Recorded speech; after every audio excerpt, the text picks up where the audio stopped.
So it was a dramatic thing today when the chairman of the very powerful Intelligence Committee in the Senate stepped down from his chairmanship.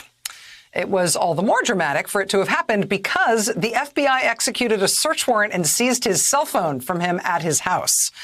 The seizure of Senator Richard Burr's cell phone is apparently part of the FBI investigating him selling up to $1.7 million in stock in mid-February, when nobody was telling us, the public, about how bad the coronavirus pandemic was about to get, when Senator Burr himself was assuring the public that everything was going to be fine. But his Intelligence Committee was receiving daily briefings on how bad it really was, and then he dumped his stock.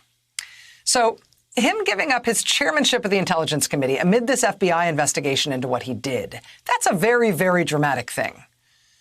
But one of the absolutely unique ways in which our current federal government is so terrible right now is that as bad as the insider trading allegations are against Senator Burr, we also simultaneously have to worry whether the U.S. Justice Department, under Attorney General William Barr, might be targeting Senator Burr for reasons that are less about insider trading and more about convenience to the Trump administration.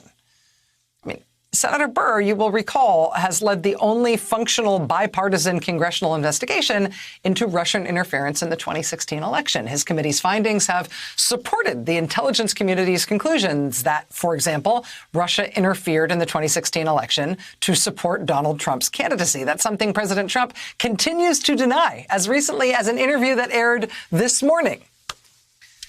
More to the point, though, Senator Burr's committee is set to release its final report on the Russia issue in coming months. And that installment, that last installment we're expecting, is on, quote, possible coordination between the Trump campaign and Russia.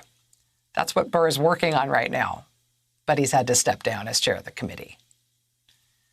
It's crazy that we have to think about these things in these terms. But given this Justice Department and this Attorney General and the way he has treated the criminal law as something that is to be applied at will purely to serve the president's interests, when we hear that the search warrant for Senator Burr, chair of the Intelligence Committee, would have to have been approved at the highest levels of this particular Justice Department, we have to worry about it.